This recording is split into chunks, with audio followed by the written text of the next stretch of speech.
Hello, Purpose Driven Career Leaders. My name is Corey Burkholder, founder of Purpose Driven Career Accelerator Program. And I wanted to hop on here today because I wanted to share with you the 10 commandments of purpose driven career leaders. And there are 10, and I am going to share the first commandment with you, and that is showing up.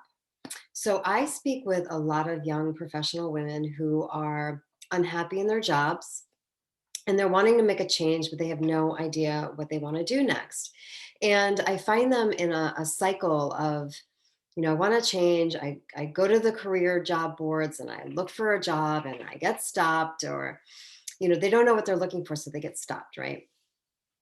And so there are opportunities that might come up. Maybe it's a networking event or calling somebody because they're doing something that they want to do, but they're so tired and burnt out at their jobs that they don't have the time or energy and they just kind of keep pushing it off. So that's why I say purpose driven career leaders know that showing up is really important, because when you show up, that's when the real opportunities arise. And so I get it. I know I've been there before, where you don't have the energy, right? And so you can talk yourself out of it.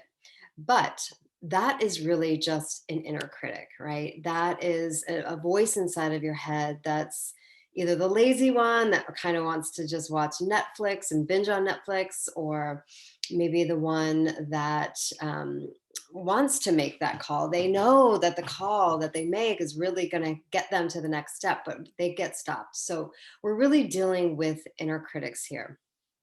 So career leaders really have learned how to identify when that voice comes in.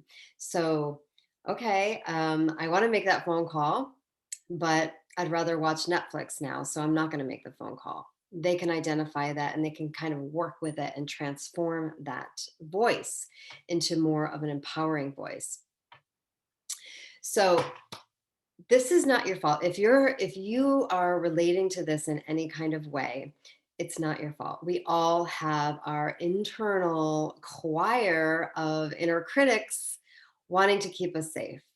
Even though you might be unhappy in what you're doing now, sometimes there's comfort in feeling uncomfortable, right? So again, it's not your fault, but I want to give you two frameworks to work with when you hear your inner critics perk up. Okay, the first one is really recognizing the inner critic. So recognizing if it's the lazy one or the too busy one, and you want to acknowledge its presence, and you want to thank it for its service, because it really is there for protection, and you just want to tell it to be quiet, just for now. The second thing is once you've identified it, you've talked to it, you tell it to calm down, you want to take action. So it's making that phone call, showing up on that Zoom networking phone call, calling the school where you've been thinking about getting that MBA, whatever it is, take action. So, here in the Purpose Driven Career Program, we offer the Inner Critic Foundation training, and it is just a life skill to learn, because whether we're talking about your career and being stuck there, or maybe it's in relationships, it could be in any other area of your life, it's important to be able to identify the inner critic so it's not holding you back from really moving forward. So, we offer that in our program. And if you're interested in that and the other 9 commandments of purpose driven career leaders, just click the link below and fill out the information, and we will get that to you as soon as possible. And if you found this video helpful, please forward this on to anybody else who you think could really hear it right now. And my name is Corey Burkholder, reminding you to take action, feel the fear, and do it anyways.